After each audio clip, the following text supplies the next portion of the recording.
नंतर वाल्या कोळी, नंतर तो वाल्याचा वाल्मिकी झाला. तो रडत रडत आला. तो म्हणाला कोणी माझ्या पापामध्ये वाटी व्हायला तयार नाही. मला वाटतं ह्या मंत्र्याच्या गुगड्या बॅगेतल्या पैशा बाबतीत देखील संजयराव तसंच झाले खासदार साहेब. हा पैसा उघडा कोणीतरी घरच्या माणसाने फोटो काढला. कुणी काढला तो मला माहिती आहे, तोही मला माहिती आहे. तो तसा तिच्या आईला आमच्या कोकणातला जो एक कोण तो, अरे कोण यायला ठाणेकर गारटले काय रे, मला ऐकायला येत नाही. उद्धव साहेब मला झोप येत नाही, उद्धव साहेब मला झोप येत नाही, मला त्रास होतो, मला त्रास होतो. माहिती आहे ना, त्या आईला झेंडू बामची मी ऍडव्हर्टाईज एवढी केली, मला रॉयल्टी मिळायला पाहिजे. मित्र, माझा मित्र आहे जितेंद्र, आम्ही एकत्र होतो. मी अध्यक्ष आणि ते कार्याध्यक्ष, आमचं खूप चांगलं ट्युनिंग होतं. नव्हतं जितेंद्र? तेवढी रॉयल्टी दिली बघा जरा मला झेंडू बामची. हा रडायचं नाटक करतो आणि तोच परवांच्या दिवशी मातोश्रीवर बोलतो. अरे पक्ष सोडायची वेळ माझ्यावर पण आली होती. मी राष्ट्रवादी पण सोडली नाही, एकदा शिवसेना पण मी सोडली. राष्ट्रवादीबद्दल तर एक शब्द कधी बोललोच नाही आणि आयुष्यात कधी बोलणारच नाही. पण शिवसेना प्रमुख आणि शिवसेना बद्दल सुद्धा एक शब्द सुद्धा वेडा वाकडा मी माझ्या कारकिर्दीमध्ये कधी बोललेलो. कशा करता बोलायचं, का बोलायचं, कोण आम्ही, कोण होतो आम्ही. कुणीतरी आम्हाला हात दिला, आम्हाला मोठं केलं, त्याची जाण आणि जाणीव ठेवली पाहिजे. ठेवायला पाहिजे का नको. कालचं जरा माझं भाषण काढून बघा. आईला ते छमछम रामदास तो आहे ना, काय तो छमछम,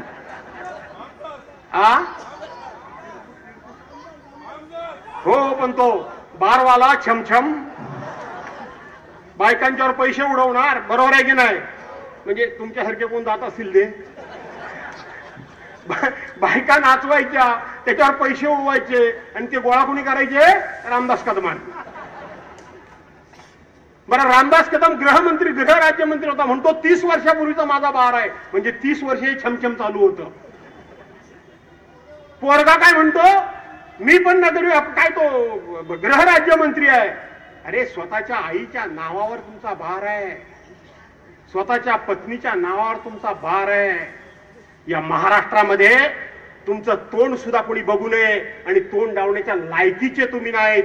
आईच्या नावावरच्या बार मध्ये तुम्ही बार बाला नाचवता, तेथून पैसे कमवता आणि ते लोकांना वाटता आणि तुमच्या त्या घाणेरड्या तोंडानं तुम्ही मातोश्री बद्दल बोलता. खरं तर तुमच्या जीवा झडल्या पाहिजेत, त्यांचे तुकडे पडले पाहिजे. शिवसेना प्रमुखांच्या मृत्यूचं अशा पद्धतीनं राजकीय भांडवल का त्या पक्षाचे प्रमुख काय बोलले नाहीत. मला विचारायचं एकनाथराव शिंदेना, शिवसेना प्रमुखांच्या बद्दल अशा प्रकारचं भाष्य केल्यानंतर तुम्ही खरोखर जर शिवसेना प्रमुखांना मानणारे होतात, खरोखर जर तुम्ही शिवसेना प्रमुख तुमचे जर आदर्श होते, तर त्या रामदास कदमची जीभ का हसडलीत नाही. तुम्ही हसडायला पाहिजे होती का नाही.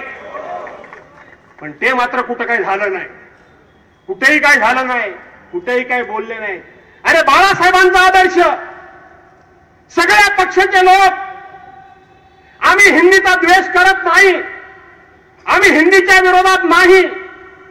पण ज्या वेळेला गुजरातला खुश करण्याकरता म्हणून, दिल्लीश्वरला खुश करण्याकरता म्हणून देवेंद्र फडणवीसांनी निर्णय घेतला की महाराष्ट्रामध्ये आम्ही पहिलीपासून सक्तीची हिंदी करणार, त्यावेळेला सगळ्यांनी आपली तत्व बाजूला सारली आणि केवळ मराठी करता एकत्र आले.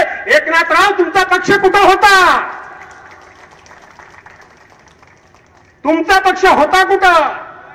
महाराष्ट्रातल्या मराठी माणसाबद्दल तुम्हाला काही कळव नाही. तुम्हाला फक्त आणि फक्त हमेशा आणि काय ते नरेंद्र मोदी जी हुजूर, जी हुजूर, आज्ञा हुजूर,